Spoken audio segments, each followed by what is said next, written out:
சக்குரு தனியே தன் கால் போன போக்கில் நடந்த அம்பாவிடமிருந்த விரக்தி நாட்கள் செல்லச் செல்ல ஆற்றாமையாக பொங்கத் துவங்கியது. ஆற்றாமை கோபமாக உருவெடுத்தது.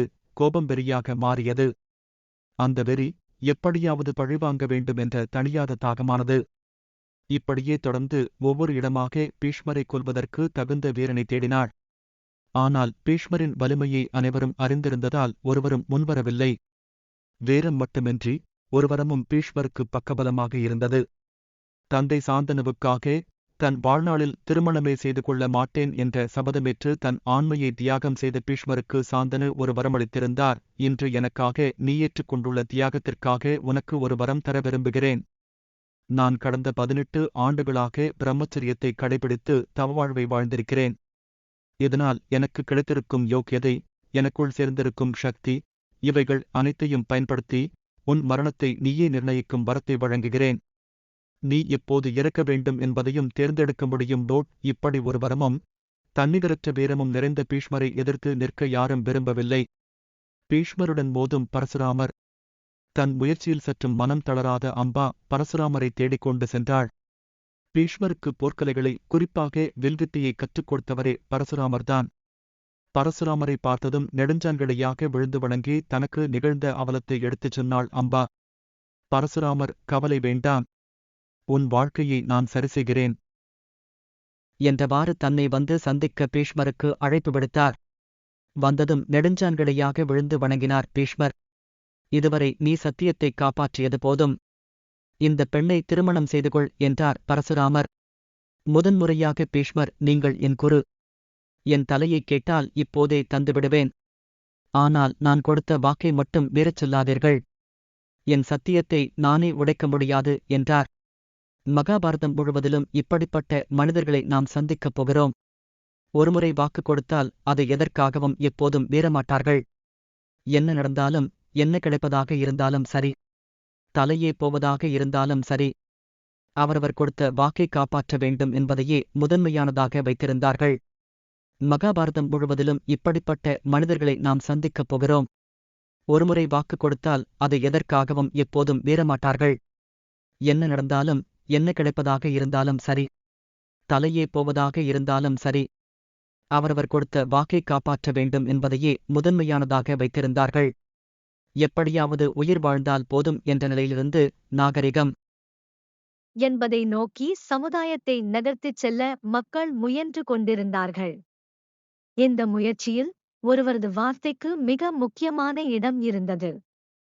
எந்த சட்டமும் சட்டவரைவும் எழுதப்படாததால் ஒருவர் என்ன சொல்கிறாரோ அதுவே முக்கியம் என்று ஆனது.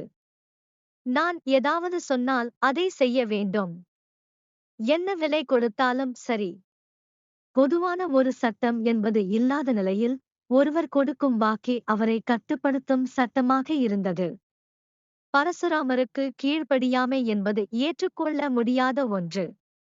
அவர் எப்போதுமே மறுவார்த்தையின்றி கீழ்ப்படிபவர்.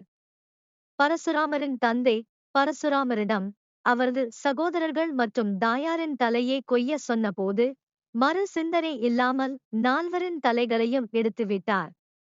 அவரது கீழ்ப்படுதலை மெச்சி, என்ன வரம் வேண்டும் என்று பரசுராமரிடம் கேட்டார் அவரது தந்தை. என் தாயும் சகோதரர்களும் மீண்டும் உயிருடன் வேண்டும் என்று பரசுராமர் கேட்கவே அவர்களது உயிரை பரசுராமரின் தந்தை மீண்டும் திரும்ப அளித்தார். அவர் வளர்ந்த விதம் அப்படி இருந்ததால் கீழ்ப்படியாமையே ஏற்றுக்கொள்ளவே முடியாதவராக இருந்தார் பரசுராமர். பீஷ்மர் கீழ்ப்படிய விரும்பாததை பார்த்து வெகுண்டெழுந்தார் பரசுராமர். இருவருக்கும் இடையே துவங்கியது யுத்தம்.